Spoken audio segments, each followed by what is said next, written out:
10 10 10 రెళ్ళ 20 10 మూళ్ళ 30 10 నాళ్ళ 40 యాదమ్మా ఏమిటా చప్పుడు? పాప చదువుకుంటోంది. చేయి జారిపోయిందమ్మా. సర్లే నువ్వు చెప్పమ్మా. 10 ఐదుల 50 10 ఆరుల 60 10 ఏళ్ళ 70 10 ఎనిమిదిల 80 10 తొమ్మిదిల 90 10 పదుల. చిచి ఎన్నిసార్లు చెప్పాలి? పాప చదువుకుంటోంది, బుద్ధి లేదు.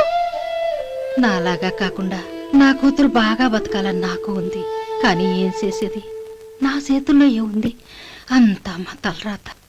చూడమ్మా, అలా తలరాతను తిట్టుకుంటూ కూర్చుంటే కుదరదు.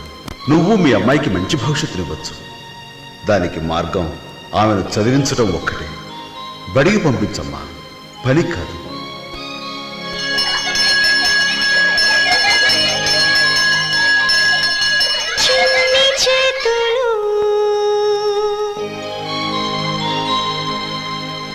శ్రమ విడిచిపెట్టాలి, పుస్తకం పట్టాలి. ఇది ILO ప్రాజెక్ట్.